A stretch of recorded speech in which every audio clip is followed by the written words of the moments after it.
அனைவருக்கும் வணக்கம். இந்த காணொலியில் நாம் முதல் பாடத்தோட 13வது அப்ஜெக்டிவ் சால்வ் பண்ண போகிறோம். இங்கே f(x) வந்து ஒரு டேர்ம் கொடுத்துருக்காங்க. இதிலிருந்து 4 ஆப்ஷனில் எது கரெக்டுன்னு கேட்குறாங்க. ஆப்ஷன்ஸ் அப்சர்வ் பண்ணோம் அப்படின்னா f(x) f(i)ன்னு இருக்கும். அதனால் கொஸ்டின்லேருந்து f(x)ம் அதை ஆன்சர் பண்ணி f(i) எடுத்துக்கிறேன். இந்த கணக்கை நம்ம ட்ரையல் அண்ட் எரர் மெத்தடில் சால்வ் பண்ண போகிறோம். எக்ஸுக்கு 0ன்னு கொடுத்தீங்கன்னா f(0)ஓட வேல்யூ 1ன்னு கிடைக்கும். yக்கு 1ன்னு கொடுத்தோம்னா f(1) 1.414 கிடைக்கும். இப்போ கொஸ்டினில் கம்பேரிசன் f(x)yக்கும் f(x) f(i)க்கு இருக்குது. இங்கே xy வேல்யூஸை சப்ஸ்டியூட் பண்ணி பாருங்கள். எக்ஸுக்கு 0 yக்கு 1 போட்டிங்கன்னா f(0) வந்துடும். f(0) value 1.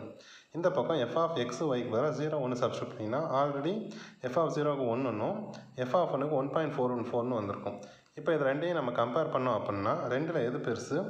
1 விட நிச்சயமாக 1.414 பெருசு. அதனால் ஆப்ஷன் பியும் வராது, ஆப்ஷன் சி ஈக்குவலாக இருக்காதும் வராது. ஆப்ஷன் சி தான் கரெக்டான விடை. நன்றி.